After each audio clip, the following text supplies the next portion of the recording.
হ্যাঁ, আসলে ওনারা আসছে অনেকক্ষণ, নিচে ছিল গ্যারেজে, ওখানে এসে কথা বলার পরে অনেকক্ষণ কথা বলতেছিল। তো তারপরে এক পর্যায়ে উপরে চলে আসে, ঘরের ভিতরে এসে 20 লাখ টাকা 25 লাখ টাকা চাঁদা দাবি করে। তারপরে আমার আব্বু রাজি হয়নি যে এত টাকা তো আমার কাছে নাই। তারপর ওরা অনেক খারাপ ব্যবহার করে। সিবি থেকে এসেছে, আমাদের হচ্ছে কেন্দ্র থেকে পাঠানো হয়েছে এখানে, আপনারা আওয়ামী লীগ করেন, আপনাদের হচ্ছে তাই জন্য আসছে। আর 20 লাখ টাকা 25 লাখ টাকা করে চাঁদা দাবি করছে, বলছে যে চাঁদা না দেওয়া হলে পুলিশে দিবে আর কি।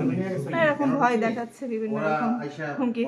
আওয়ামী লীগ পরিচয়ে একজন সাবেক চেয়ারম্যান কয়রে বাড়ি, ওনার বাড়িতে এসে ওনাদেরকে মানে খারাপ ব্যবহার করা শুরু করে এবং চাঁদা দাবি করে এনসিপির পরিচয়ে, যে 20 লাখ টাকা না দিলে আপনাদেরকে ধরে থানায় নিয়ে যাওয়া হবে। আমরা এখানে এসে আমরা পুলিশকে প্রথমে ইনফর্ম করি, যেহেতু তারা পুলিশের কথা বলছে, আমরা পুলিশকে থানায় ইনফর্ম করি।